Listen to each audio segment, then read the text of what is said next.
silent. And for those of you who did not get a piece of paper, please raise your hands and one of our volunteers will come and give you one. Okay, keep your hands raised, please. Okay, now begins the Q&A portion of today's talk. So firstly, Amy, thank you for your incredible talk. It's a really sensitive topic that you brought across so well. Firstly, have you ever met a North Korean refugee here in Gwangju or in Korea? No, I haven't met a North Korean refugee, but I have read a lot and saw a lot of videos about North Korean refugees. But I know there are some shelters in Gwangju and in the area, and there are some programs for North Korean refugees around Gwangju. But no, I haven't met a North Korean refugee. And you seem very passionate about the subject of North Korea and LiNK especially. And why did you choose to become involved in LiNK, and where does your passion come from? Actually, my love for South Korea is what got me interested in North Korea, because I really love this country. I've lived here for 5 years, and just knowing that North Korea is so close, and actually it's family to South Korea. And that's what got me interested in North Korean human rights issues. Okay. And a question from the audience. Have any members of LiNK been faced with dangerous situations in helping the North Korean refugees come over either to South Korea or China? Yes. So actually, we call them field agents, the people who are working on the border. We don't know their names, or their faces are they're always disclosed. No one knows who they are because they definitely are in danger. They are doing dangerous work. Okay. And it's really important to help these people. Obviously, they're in really dire situations. So we have heard a lot about China, but are there any people that have come to South Korea that are rescued in South Korea, or is it specifically China that LiNK deals with?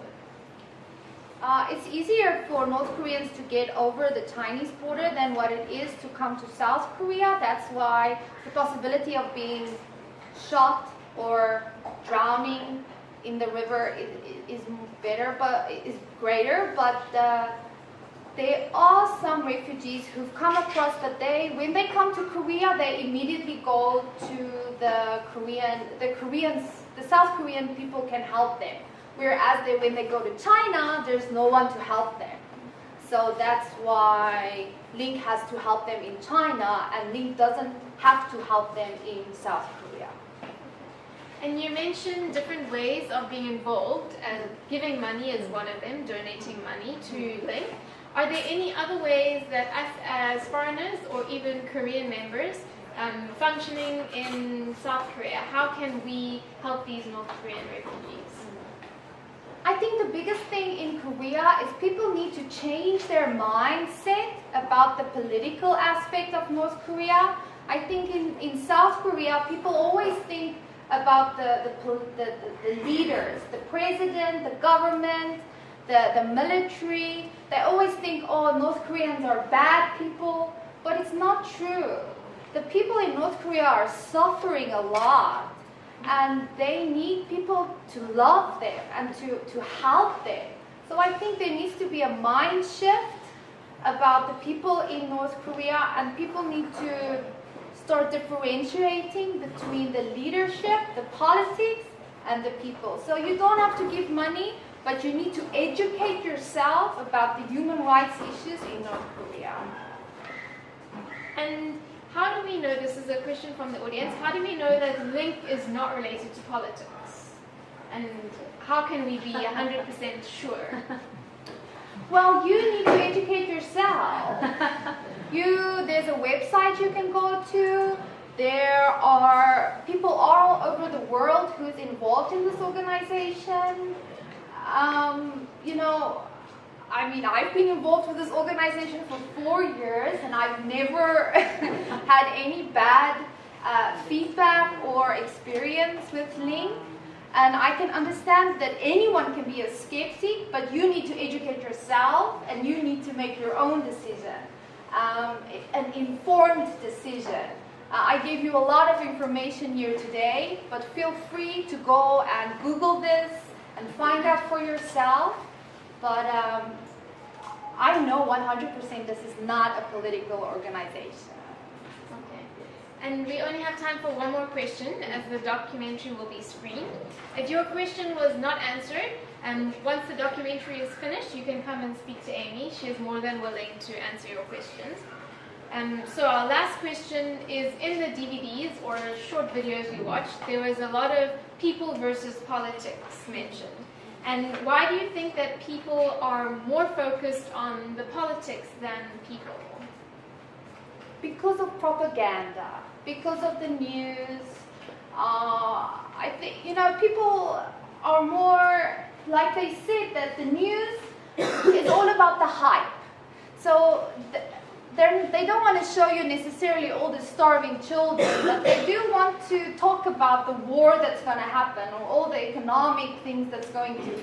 It's all about the politics. That's what's happening.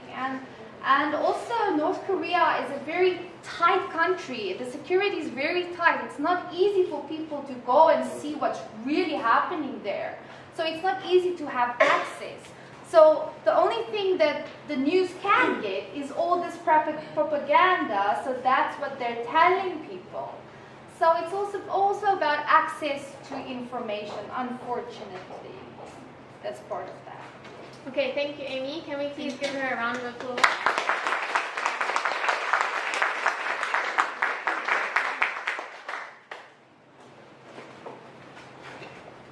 Thank you for sharing your experience with us today, Amy.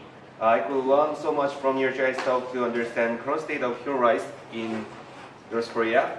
Now, GIC Director Dr. Shin Jung-gu will present you with a small gift of appreciation.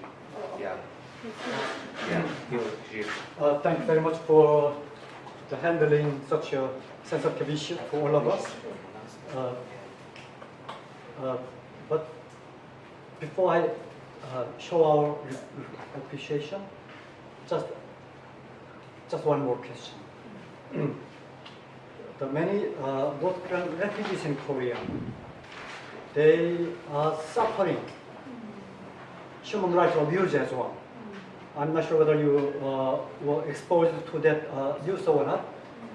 Some of the refugees were forced into a North Korean spy because the South Korean information agency victimized them because they have some difficulty in finding real North Korean spies. So they created North Korean spies out of refugees, then intimidating South Koreans. Have you read any newspaper article about that? Unfortunately, no, I No. didn't.